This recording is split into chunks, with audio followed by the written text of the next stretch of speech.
Bago ang lahat, nag-retire na si John Wall. Official nang si Paul George ang natitira na lang sa 2010 draft class. Kasama niya sina LeBron at Chris Paul na solo player na lang na natitira sa kani-kanilang mga draft class ngayon. Ang announcement kasi kay John Wall, official na siyang nag-retire sa NBA, hindi naman sa basketball. So ito naman yung mga natitirang point guard na mahirap ng kopyahin ngayon. Meron pa naman pero hindi na katulad ng dati. Ito yung mga OG na point guard. Katulad ni Chris Paul ang sinabing last true point guard. Iba kasing category sina Steph, Kyrie at Damian Lillard. Kaya tinawag na true point guard si Chris Paul dahil playmaker, hindi shoot first point guard kundi pass first mentality. High decision making ang meron sa kanya na nung panahon ng 2000 at 2010 era, hindi pa true point guard ang tawag sa kanya kundi legit point guard. Andun pa kasi sina Steve Nash, Jason Kidd at Tony Parker, kasama pa yung ibang mga point guard dati. Sa karir ni CP3, naging 5-time assist leader, 6-time steal leader, 12-time All-Star, 11-time All-NBA team member, 9-time All-Defensive team at ilang beses din nabalikan ng 3-1. Meron pa namang isang true point guard ang natitira ngayon bukod kay Chris Paul, si Mike Conley, ang kabatch ni Kevin Durant at ni Horford noong 2007 class. College pa ako nito eh. Wala lang, shinare ko lang.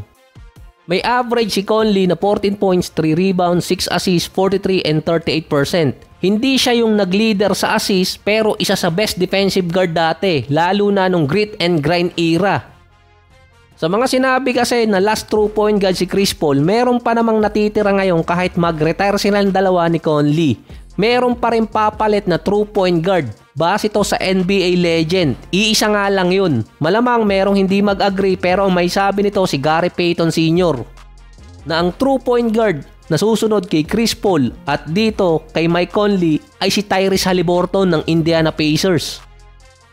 So kahit tapos na yung finals, Tyrese Halidogi pa rin yung tatawag ko. Bukod sa 6'5 ang height ni Haliburton, naging leader siya sa assist noong 2024. At isa din sa key traits ni CP3 na kukontrol niya yung tempo ng game kasama yung leadership at playmaking. Kapag si Haliburton wala sa Indiana, bumabagsak ang offensive rating nila. Mula 118 nagiging 104. Nakokontrol kasi niya yung pace ng game. Kaya naging isa sa top team ng East yung Pacers. Na kahit mag-struggle si Haliburton mula sa field, meron siyang isang key traits na meron si Chris Paul. Sa modern era ng mga point guard, si Haliburton ang pinakamalapit kay Chris Paul. Dahil ang isa sa pinaka-importanting stats ng isang point guard katulad ni CP3, assist to turnover ratio. Sa karir ni Haliburton, meron siyang 17 points, 3 rebounds, almost 9 assists per game at nasa 2.1 turnover per game. Sa kanyang karir, meron siyang ratio na 4.14 to 1. Magkakaroon siya ng 4 na assist bago siya magkaroon ng 1 turnover. Ganito rin ang rate ni Chris Paul sa kanyang karir. Kahit yung isa pang Chris Paul malapit din sa ratio nilang dalawa, 3:1. Meron pang isang stat si Haliburton last season na mula February 20 to March 26 sa loob ng 13 games, meron siyang total na assist to turnover ratio na 10.9 to 1. Mula sa stretch na yun, magkakaroon si Haliburton ng 10 to 11 assists bago siya magkaroon ng turnover. Meron pang mga game si Haliburton na meron siyang triple-double tapos 0 turnover pa. Kaya nakakapagtaka rin na tinawag siyang overrated. Ay elite level yung merong stats si Haliburton. Lalo na sa NBA ngayon, battle of possession pa. Ganito yung classic na Chris Paul kaya nakokontrol niya yung tempo at pace ng game katulad ni Haliburton. Mas alagaan nila yung bola. Sa modern era din ng point guard katulad ni Luka, meron siyang ratio na 2:1. 2 assist bago siya magkaroon ng isang turnover. Si Trae Young ang assist leader last season. Hindi siya consider na true point guard, shoot first point guard. Pero meron siyang 11 assists per game noong nakaraang taon. Ang ratio naman nitong si Trae Young, 2.2:1 per game. Katulad ni Luka, 2 assists, magkakaroon siya ng 1 turnover. Meron siyang career average na 25 points, 9.8 assists per game at 4.2 turnover per game. Tanging si Haliburton lang ang nasa elite level na katulad ni Chris Paul pagdating sa point guard position sa assist to turnover ratio.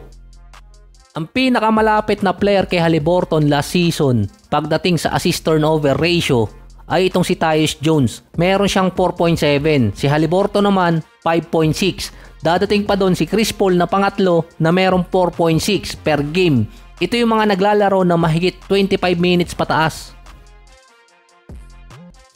Isa pang classic na point guard si John Wall na nag-retire nga. May career average siyang 18 points, 4 rebounds at almost 9 assists per game. Meron 3 sunod na season din na nagkaroon siya ng 10 assists per game.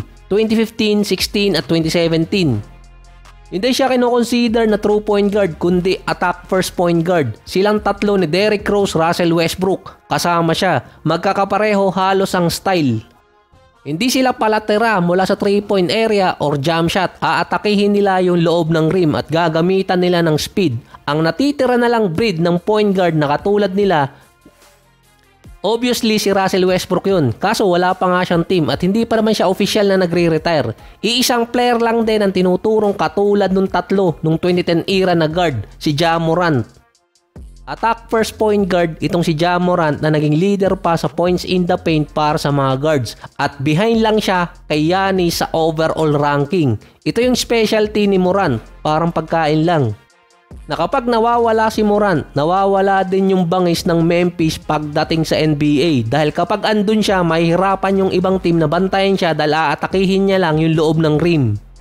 Ngayon parang naiiba na rin yung traits niya, tumitira na rin ng jump shot. Sina Westbrook at D-Rose kasama na rin si John Wall, meron silang speed at quickness. Kaya nung nagka-injury si John Wall at si Derrick Rose, humina na ang laro. Si D-Rose lang ang tanging player sa tatlo na na-improve yung jump shot. Si John Wall naman yung isa sa mga defensive player dati na point guard. Kaso nga nung na-injured siya, hindi naman niya makumpleto yung transition sa pagiging jump shooter.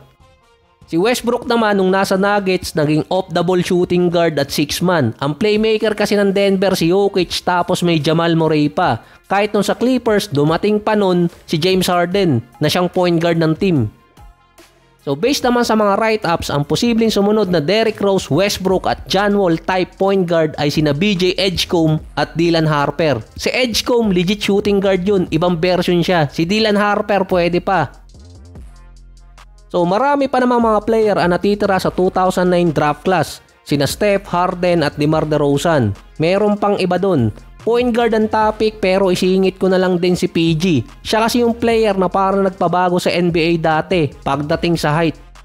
Nasa 6'8 or 6'9 si Paul George. So pumorir niya para lang maisabay siya kay Danny Granger. Ang ginawa ng Indiana Pacers, ginawa siyang starting shooting guard full time.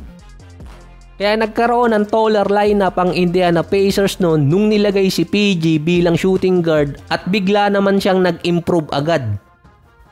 Ibinalik lang si PG sa pagiging small forward noong 2013 season nung kanyang ikatlong taon nang biglang na-injured si Danny Granger.